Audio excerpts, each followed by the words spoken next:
ओम नमः शिवाय। हर हर महादेव। माता पार्वती की जय। प्यारे भक्तगणों, आज आषाढ़ महीने की सोमवार के दिन मैं आप सभी को सुनाने जा रही हूँ सोमवार व्रत कथा। सोमवार का व्रत रखने से मनुष्य की दुख और चिंताएं दूर होती है एवं शरीर के रोगों से मुक्ति मिलती है।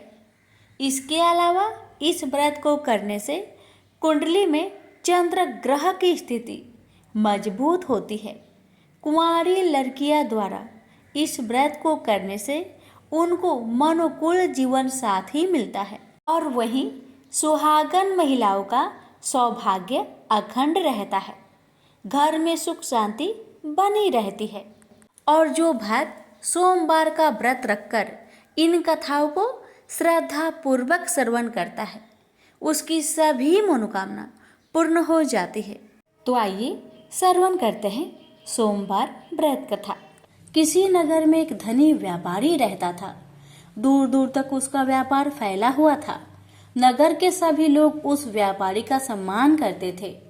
इतना सब कुछ संपन्न होने के बाद भी वह व्यापारी बहुत दुखी था, क्योंकि उसका कोई पुत्र नहीं था, जिस कारण अपने मृत्यु के पश्चात व्यापार के उत्तराधिकारी की चिंता उसे हमेशा सताती रहती थी। पुत्र प्राप्ति की इच्छा से व्यापारी प्रत्येक सोमवार भगवान शिव का व्रत पूजा किया करता था और शाम के समय शिव मंदिर में जाकर शिव जी के सामने घी का दीपक जलाया करता था। उसकी भक्ति देखकर माँ पार्वती प्रसन्न हो गई और भगवान शिव से उस व्यापारी की मनोकामना पूर्ण करने का निवेदन किया। भगवान शिव बोले, इस संसार में सबको उसके कर्म के अनुसार फल की प्राप्ति होती है। जो प्राणी जैसा कर्म करते हैं उन्हें वैसा ही फल प्राप्त होता है। शिव जी द्वारा समझाने के बावजूद माँ पार्वती नहीं मानी और उस व्यापारी की मनोकामना पूर्ति हेतु वे शिव जी से बार बार अनुरोध करती रही। अंततः माता के आग्रह को देखकर भगवान भोलेनाथ को उस व्यापारी को पुत्र प्राप्ति का वरदान देना पड़ा। वरदान देने के पश्चात भोलेनाथ माँ पार्वती से बोले, आपके आग्रह पर मैंने पुत्र प्राप्ति का वरदान तो दे दिया, परंतु इसका यह पुत्र 16 वर्ष से अधिक समय तक जीवित नहीं रहेगा। उसी रात भगवान शिव उस व्यापारी के सपने में आए और उसे पुत्र प्राप्ति का वरदान दिया और उसके पुत्र की 16 वर्ष तक जीवित रहने की भी बात बताई। भगवान के वरदान से व्यापारी को खुशी तो हुई, लेकिन पुत्र की अल्पायु की चिंता ने उस खुशी को नष्ट कर दिया। व्यापारी पहले की तरह सोमवार के दिन भगवान शिव का विधिवत व्रत करता रहा। कुछ महीनों के बाद उसके घर एक अति सुंदर बालक ने जन्म लिया और घर में खुशियां ही खुशियां भर गई। बहुत धूमधाम से पुत्र जन्म का समारोह मनाया गया, परंतु व्यापारी को पुत्र जन्म की अधिक खुशी नहीं हुई, क्योंकि उसे पुत्र की अल्प आयु के रहस्य का पता था। जब पुत्र 12 वर्ष का हुआ तो व्यापारी ने उसे उसके मामा के साथ पढ़ने के लिए बनारसी भेज दिया। लड़का अपने मामा के साथ शिक्षा प्राप्त हेतु चल दिया। रास्ते में जहाँ भी मामा भांजे विश्राम हेतु रुकते, वहीं यज्ञ करते और ब्राह्मणों को भोजन कराते। लंबी यात्रा के बाद मामा भांजे एक नगर में पहुँचे। उस दिन नगर के राजा की कन्या का विवाह था, जिस कारण पूरे नगर को सजाया गया था। निश्चित समय पर बारात आ गई, लेकिन वर का पिता अपने बेटे के एक आंख से काने होने के कारण बहुत चिंतित था। उसे भय था कि इस बात का पता चलने पर कहीं राजा विवाह से इनकार न कर दे, इससे उसकी बदनामी भी होगी। जब वर के पिता ने व्यापारी के पुत्र को देखा तो उसके मस्तिष्क में एक विचार आया। उसने सोचा, क्यों ना इस लड़के को दुल्हा बनाकर राजकुमारी से विवाह करा दूं। विवाह के बाद इसको धन देकर विदा कर दूंगा और राजकुमारी को अपने नगर ले जाऊंगा। वर के पिता ने लड़के के मामा से इस संबंध में बात की। मामा ने धन मिलने की लालच में वर के पिता की बात को स्वीकार कर ली। लड़के को दूल्हे का वस्त्र पहनाकर राजकुमारी से विवाह कर दिया गया। राजा ने बहुत सारा धन देकर राजकुमारी को विदा किया। शादी के बाद लड़का जब राजकुमारी के साथ लौट रहा था तो वह सच नहीं छिपा सका और उसने राजकुमारी के ओढ़ने पर लिख दिया, राजकुमारी, तुम्हारा विवाह मेरे साथ हुआ था। मैं तो बनारसी पढ़ने के लिए जा रहा हूँ और अब तुम्हें जिस नवयुवक की पत्नी बनना पड़ेगा वह कान्हा है। जब राजकुमारी ने अपनी ओढ़नी पर लिखा हुआ पढ़ा तो उसने कान्हे लड़के के साथ जाने से इनकार कर दिया। राजा को जब ये सब बातें पता लगी तो उसने राजकुमारी को महल में ही रख लिया। उधर लड़का अपने मामा के साथ बनारसी पहुंच गया और गुरुकुल में पढ़ना शुरू कर दिया। जब उसकी आयु 16 वर्ष की हुई तो उसने यज्ञ किया। यज्ञ की समाप्ति पर ब्राह्मणों को भोजन करवाया और खूब अन्य वस्त्र दान किए। रात को वह अपने शयन कक्ष में सो गया। शिव के वरदान के अनुसार शयन अवस्था में ही उसके प्राण पेखरू उड़ गए। सूर्योदय पर मामा मृत भांजे को देखकर रोने पिटने लगा। आसपास के लोग भी एकत्र होकर दुख प्रकट करने लगे। लड़के के मामा के रोने विलाप करने के स्वर समीप से गुजरते हुए भगवान शिव और माता पार्वती ने भी सुने। माता पार्वती ने भगवान से कहा, प्राणनाथ, मुझे इसके रोने का स्वर सहन नहीं हो रहे, आप इस व्यक्ति के कष्ट को अवश्य दूर करें। भगवान शिव ने माता पार्वती के साथ अदृश्य रूप में समीप जाकर देखा तो भोलेनाथ माता पार्वती से बोले, यह तो उसी व्यापारी का पुत्र है जिसे मैंने 16 वर्ष की आयु का वरदान दिया था। इसकी आयु पूरी हो गई है। माँ पार्वती ने फिर भगवान शिव से निवेदन कर उस बालक को जीवन देने का आग्रह किया। माता पार्वती के आग्रह पर भगवान शिव ने उस लड़के को जीवित होने का वरदान दिया और कुछ ही पल में वह जीवित होकर उठ बैठा। शिक्षा समाप्त करके लड़का मामा के साथ अपने नगर की ओर चल दिया। दोनों चलते हुए उसी नगर में पहुंचे जहां उसका विवाह हुआ था। उस नगर में भी यज्ञ का आयोजन किया। समीप से गुजरते हुए नगर के राजा ने यज्ञ का आयोजन देखा और उसने तुरंत ही लड़के और उसके मामा को पहचान लिया। यज्ञ के समाप्त होने पर राजा मामा और लड़के को महल में ले गया और कुछ दिन उन्हें महल में रखकर बहुत सा धन वस्त्र आदि देकर राजकुमारी के साथ विदा कर दिया।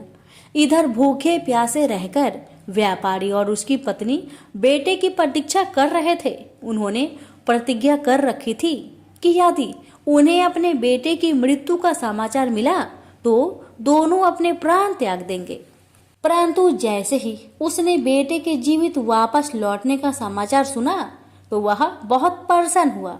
वह अपनी पत्नी और मित्रों के साथ नगर के द्वार पर पहुंचा। अपने बेटे के विवाह का समाचार सुनकर पुत्र वधू राजकुमारी को देखकर उसकी खुशी का ठिकाना न रहा।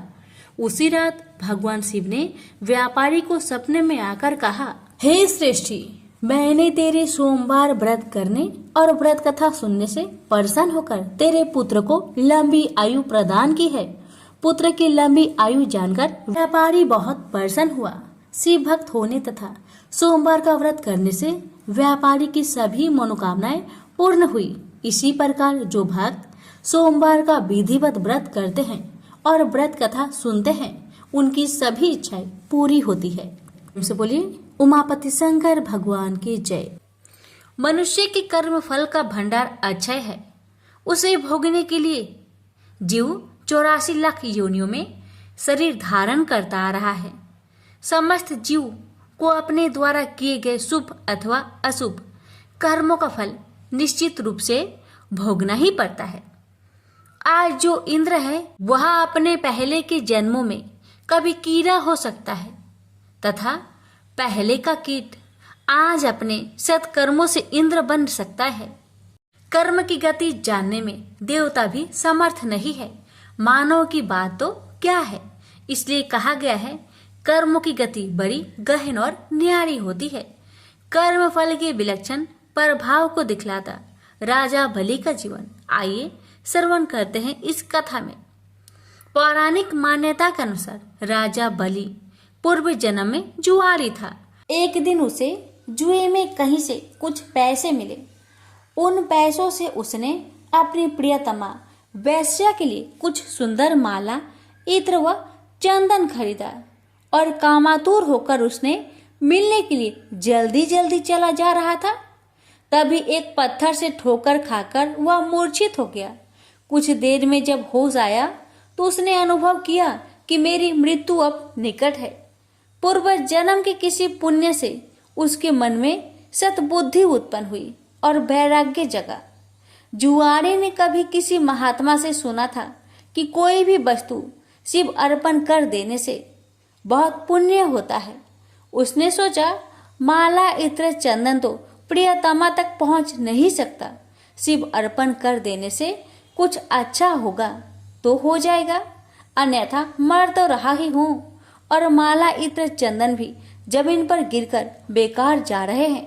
यही सोचकर जुआरी ने माला, इत्र व चंदन भगवान शिव को अर्पण कर दिया। जुआरी की मृत्यु होने पर यमराज के दूत उसे पकड़ कर ले गए। यमराज ने चित्रगुप्त से कहा, इसका बही खाता देखो। चित्रगुप्त ने कहा, यह तो जन्म जन्मांतर का पाप ही है। बस अभी अभी थोड़ी देर पहले जुए में जीते पैसे से इसने वैश्य के लिए माला, इत्र व चंदन खरीदा था।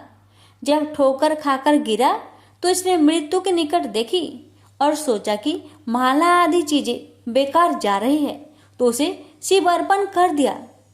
यह कोई भगवान को माला अर्पण करने वाला तो था ही नहीं, न ही इसने भगवान के लिए माला खरीदी थी। बस यही इसका पुण्य है। यमराज ने कहा, यह तो इसका पुण्य ही माना जाएगा। यमराज ने जुआरी से पूछा, पहले तुम पुण्य का फल भोगे हो या पाप का? जुआरी ने कहा, मैं तो जन्म जन्मांतर का पापी हूँ। पाप का फल भोगने में पता नहीं कितना समय लगे, इसलिए मैं पहले पुण्य का फल भोगना चाहता हूँ। भगवान शंकर की कृपा से जुआरी बन गया इंद्र। राज ने कहा, शिव अर्पण के पुण्य से तुम 3 घड़ी के लिए इंद्रलोक के मालिक बन गए हो। भगवान शिव के बिना भक्ति की आराधना से जमीन में गिरी हुई गंध पुष्प से एक महापातक की को कितना बड़ा फल मिला। जो लोग श्रद्धा और भक्ति के साथ भगवान शिव को गंध, पुष्प व जल अर्पण करते हैं, उनकी आराधना करते हैं, तो उन्हें सहज मुक्ति मिलती है। उसी समय देवगुरु बृहस्पति आए और जुआरी को ऐरावत हाथी की पीठ पर बैठाकर इंद्रलोक ले गए। जुआरी जब इंद्र आसन पर बैठा, अप्सराएं नृत्य करने लगी, गंधर्व गान करने लगे। उन गंधर्वों में नारद जी भी थे। यह देखकर उन्हें हंसी आ गई। जुआरी ने कहा, इंद्र के दरबार में वे आदमी, बताओ क्यों हंसते हो? नारद जी ने कहा, जुआरी, तू जीवन प्रयत्न जुआ खेलता रहा। तूने यही सोचा कि शिव अर्पण करने से कुछ होता होगा तो हो जाएगा, न होगा तो मर तो ही रहा हूं, और माला, इत्र आदि भी बेकार ही जा रहे हैं। आज इसका परिणाम यह हुआ कि तुम 3 घड़ी के लिए ही सही इंद्रलोक के स्वामी बन गए, इसलिए मुझे हंसी आ रही है। नारद जी की बात सुनकर जुआरी के ज्ञान चक्षु खुल गए। ज्ञान की चिंगारी जब पाप के ईंधन पर गिरती है तो पाप जलते हैं। जुआरी सिंहासन से उतरा और नारद जी से कहा, गुरुदेव, अब भगवान शंकर के अलावा कोई शरण नहीं है। हम सारे इंद्र आसन पर ही तुलसी रख देते हैं। शिव के समान देव नहीं, शिव के समान गति नहीं, शिव के समान दाता नहीं है, शिव के समान योद्धा नहीं है। इतना कहकर जुआरी ने स्वर्ग की निधियों का ऋषियों को दान करना शुरू कर दिया।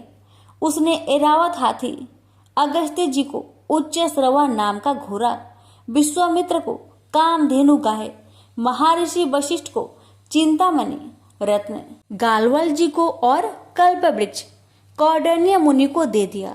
भगवान शंकर को प्रसन्न करने के लिए जुआरी ने कुछ ही देर में सारा इंद्रलोक दान कर दिया। तभी 3 घड़ी बीत गई। वह फिर यमलोक पहुंचाया गया। जब इंद्र वापस आए तो अमरावती ऐश्वर्य शून्य थी। इंद्र स्वर्ग के सारे ऐश्वर्य, ऐरावत हाथी, कामधेनु, परिजात पुष्प आदि को न देखकर क्रोधित हो गए और पूछने लगे ये सब कहाँ चले गए? तब देवगुरु बृहस्पति बोले, सब कुछ जुआरी ने दान दे डाला। बड़ी भारी सत्ता मिलने पर जो परमार्थ में न पड़कर सत्कर्म में लगे रहते हैं वे ही धन्य हैं। वे ही भगवान शंकर के प्रिय भक्त है। इंद्र स्वर्ग की निधियों को वापस लाने में अपने कार्य को सिद्ध करने के लिए देवगुरु बृहस्पति को लेकर यमराज के पास समयनी पूरी पहुंचे और जुआरी की शिकायत करने लगे। यमराज ने जुआरी से अपना पक्ष रखने को कहा। जुआरी ने कहा, हमको जो करना था हमने कर लिया, अब आपको जो करना हो वह आप कर लो। यमराज ने इंद्र से कहा, आप बूढ़े हो गए हैं किंतु अभी तक आपके राज्य से संबंधित आसक्ति दूर नहीं हुई है। जुआरी का पुण्य आपके 100 यज्ञों से ही कहीं महान है। जाइए ऋषियों के चरणों में पड़कर या धन देकर अपने रत्न लौटा लीजिए। यमराज ने जुआरी से कहा, दान का पुण्य भूलोक में ही होता है, स्वर्ग में दान नहीं करना चाहिए, इसलिए तुझे नरक की यातना भोगनी ही होगी। तब चित्रगुप्त ने यमराज से कहा, इसने भगवान शिव के नाम पर ऐसे उत्तम ऋषियों को इतनी बहुमूल्य वस्तुएं दी है, तब इसे नरक की यातना क्यों भोगनी पड़ेगी?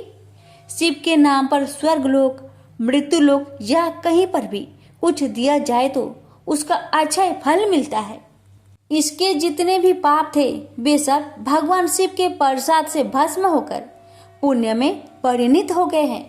यमराज सोचने लगे, अब ये जुआरी नरक नहीं जाएगा, अब तो यह इंद्र ही होगा, क्योंकि इस बार तो इसने विधिवत पूरा इंद्र लोक ही दान कर दिया है। उसी पुण्य के प्रभाव से वही जुआरी अगले जन्म में महान भक्त प्रहलाद का पुत्र राजा बलि हुआ। यहाँ पर भी वह पूर्व जन्म के शिव पूजन के पुण्य से इतना त्यागी हुआ कि गुरु शुक्राचार्य के मना करने पर भी उसने भगवान वामन को अपना सर्वस्व समर्पित कर दिया। वामन भगवान राजा बाली से बोले, हम तुम्हें क्या दे? बाली ने कहा, भगवान हमारी जिधर भी दृष्टि जाए उधर हम आपका ही दर्शन करें। राजा बलि की बैठक के 52 दरवाजे हैं। भगवान ने सोचा न जाने किस दरवाजे पर बाली की दृष्टि चली जाए।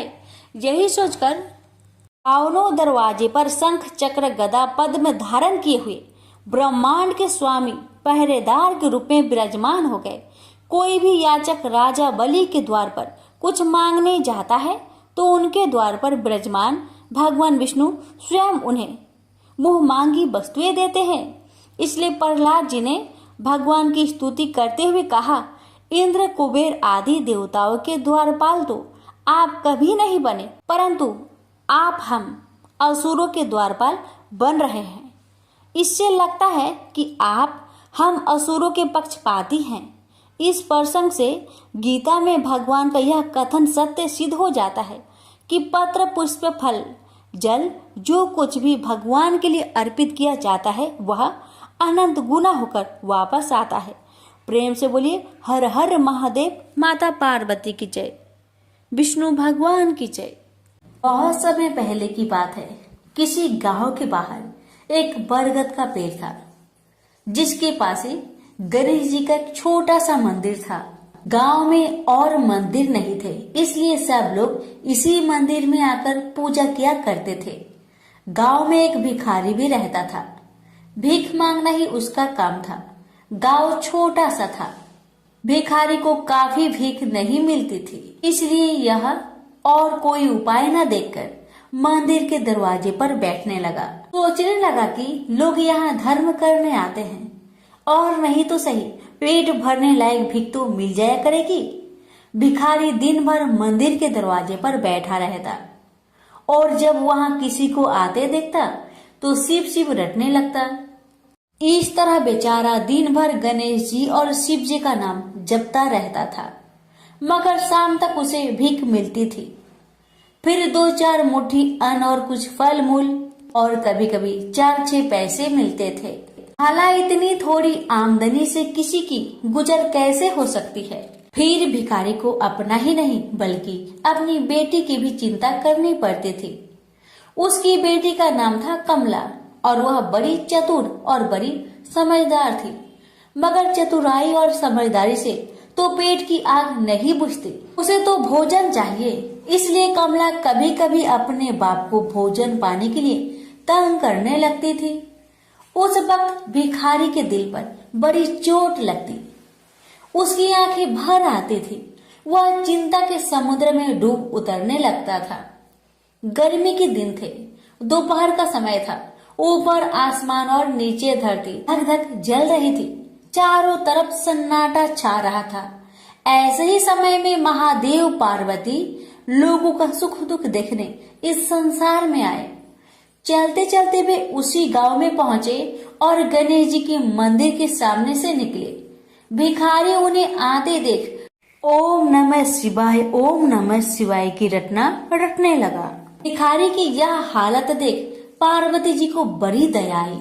उन्होंने महादेव जी से कहा, भगवान इस भिखारी की तरफ भी तो देखिए, बेचारा कितना दुखी है।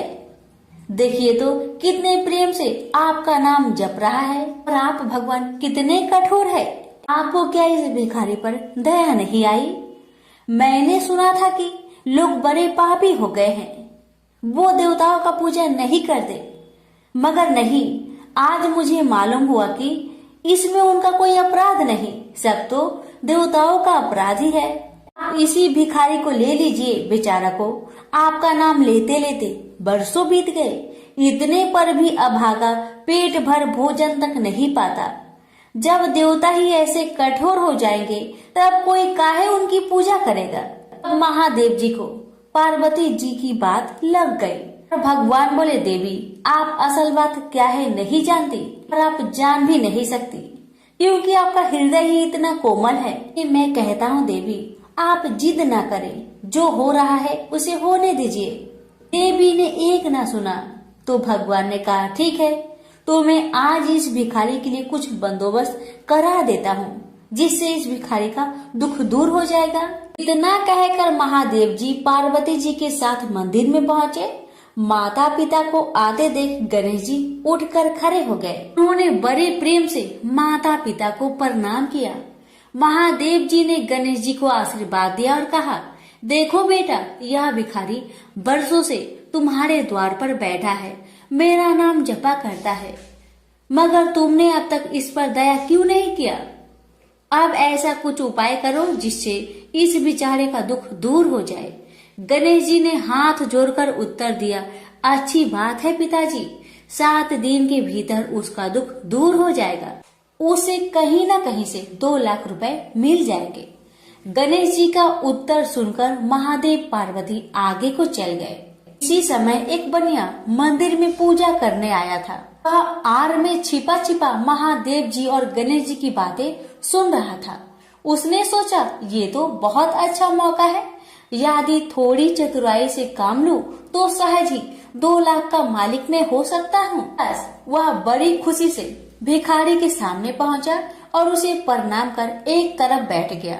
भिखारी को आज तक किसी ने प्रणाम नहीं किया था, न कोई उसके पास आकर बैठा ही था।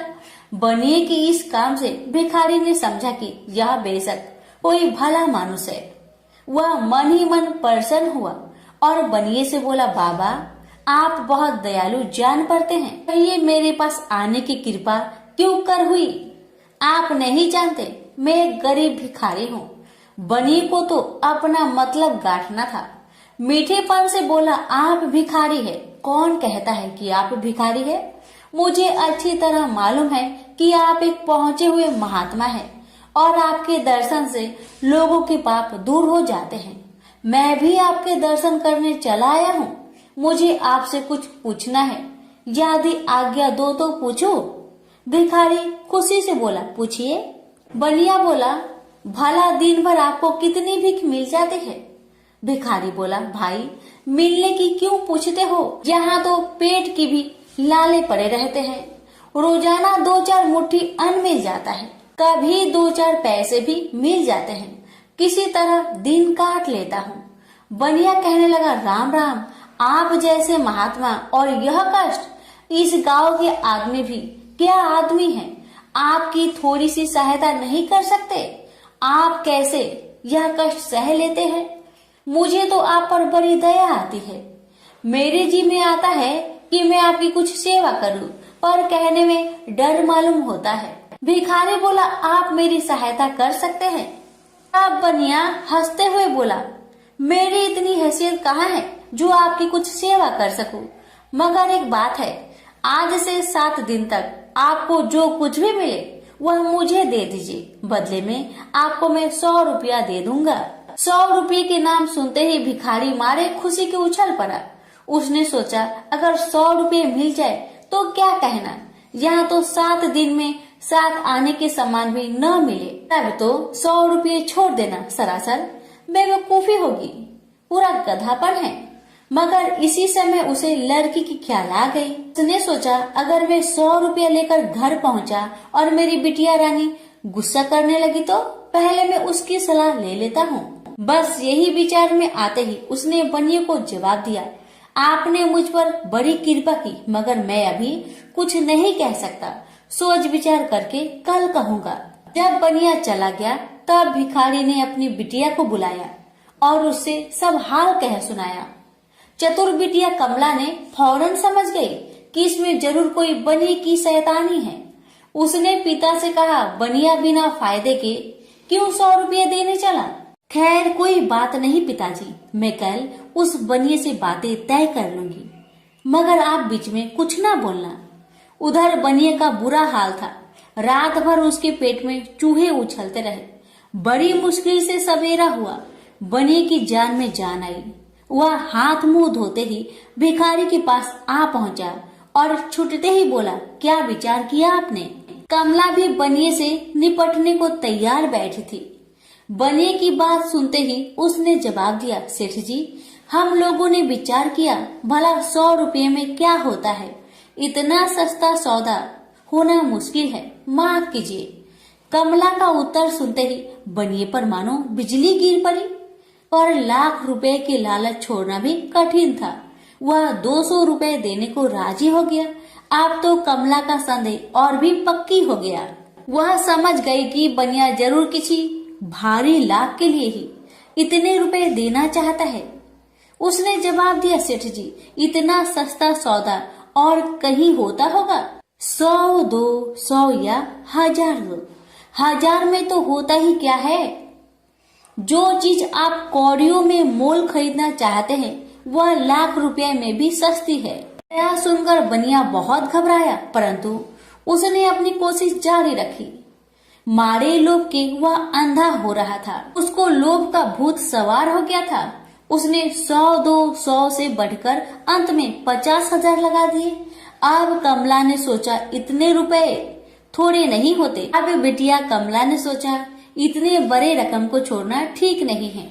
उसने बनिए से कहा, खैर आप नहीं मानते तो मैं ही आपकी बात मान लेती हूँ, मगर शर्त यह है कि रुपए अभी मिलने चाहिए। ये शर्तें मंजूर करने में बनिए को क्या उजर थी।